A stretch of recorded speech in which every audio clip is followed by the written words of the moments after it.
Hi guys, good morning. This time, nandito sa harap ng East Fairview Park Subdivision, dito sa kahabaan ng Commonwealth Avenue guys. Ang subdivision na to, dito po dumadaan pag ikaw ay pupunta ng Eco Park,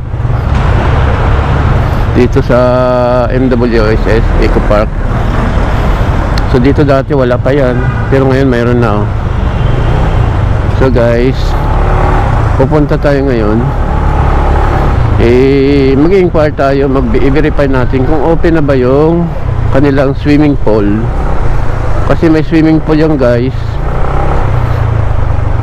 dalawang swimming pool yan guys sa loob. So dati kasi pagpunta natin doon, ilang months na, kulang-kulang 1 taon na siguro yung huling vlog ko dyan.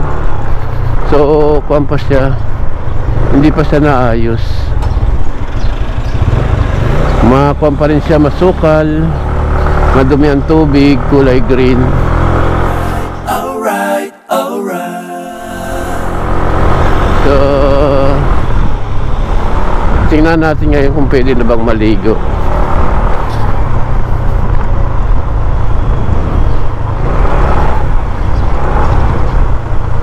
Para din sa mga gustong maligo na malapit lang sa Metro Manila, meron kayong idea.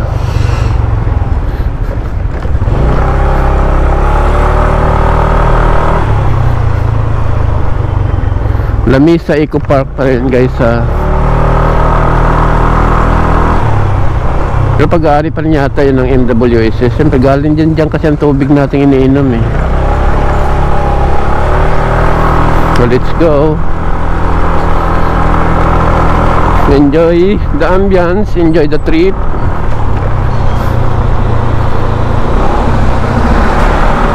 Sa dulo lang yun guys, wala na tayong liko, dire-diretso na to. Pag pumasok ka sa subdivision na to, doon sa unang gate ha, magkagaling mo sa latex. Ay, namatay. Namamatay itong kwan ko eh.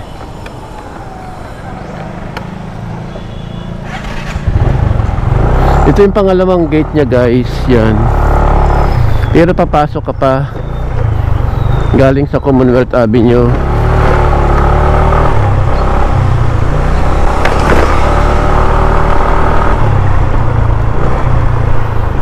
Ibabalik ko ito bukas sa kwan, sa casa, kung saan ko ito pinaayos na isang araw.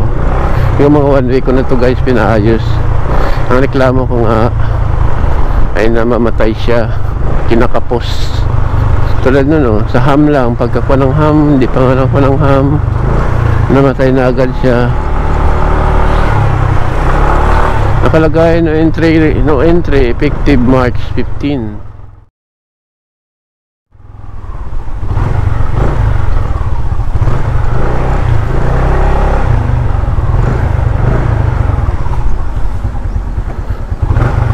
Sa tanong lang po, open ho ba yung kwan dyan? Sarado po sir. Yung park? Walang kwan ngayon? Sarado siya ngayon? Tali close. Under renovation. Yung kwan ganun din, yung swimming pool. Opo, lahat po sir. May idea ba kayo kung kailan mag-open? Wala pa rin. So yun palang start nung March 15. Opo. Okay. Magkukan sana ako mag-inquire kung bukas na ba yung swimming pool. Sarado po. Oo. Kasi tag-init ngayon, di ba? Under renovation sir. Renovation po lahat na facilities. Pinapaganda. Sana magkaroon ng camping area dyan. Oo, yun ang gusto ko, malapit lang. Saka maganda kasi camping to maraming puno.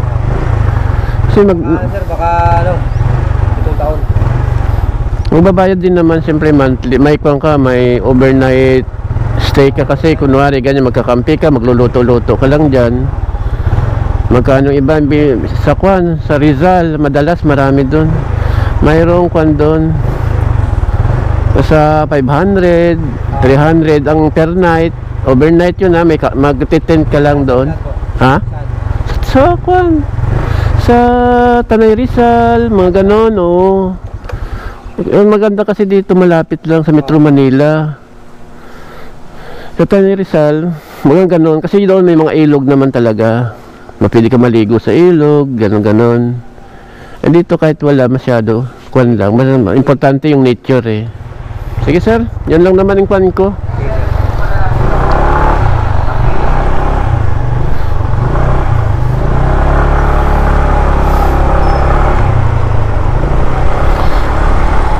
Yun guys, kunting Marites. At saka close talaga siya pala. Wala din akong idea bakit nagkuhan. Yun pala under renovation.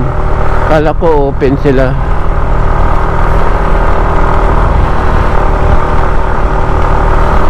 So ngayon babalik tayo. Hindi na tayo babalik doon sa dinaanan natin sa unang gate. Dito na tayo sa bandang kanan na gate nila guys. So dito pwede rin naman dumaan. Yun dito, yung gate. Yan. Labas na tayo. UAHAI. Ang hirap ng abbreviation ng kanila, subdivision. Mas maganda pang bigkasin yung buo. Okay guys,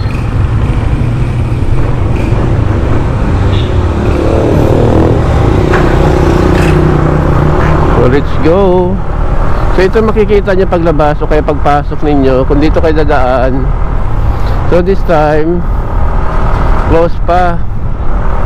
So sa lahat ng mga gustong mag-swimming ng malapit, I'm sorry, sarado po sila.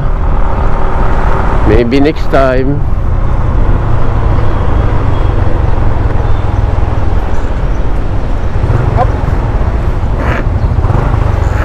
Yes sir. Wala. Picture lang tayo, sir. Pa, sige. Thank you.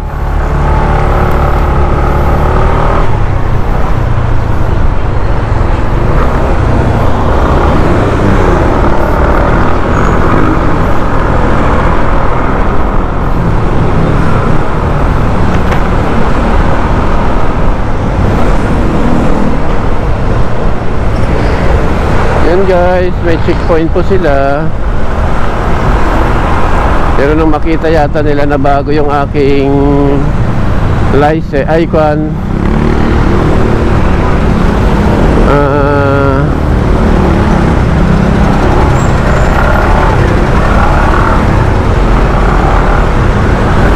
na bago yung aking plate number, so ginuna nila ako. So mag-ingat lang yung mga walang rehistro kasi marami na guys yung kwan. Marami akong nadaan ng mga checkpoint.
Guys, ma-traffic.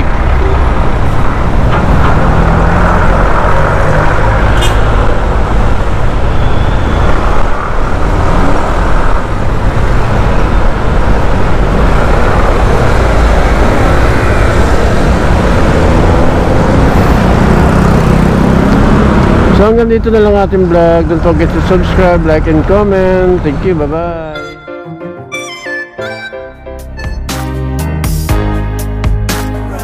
Alright, alright.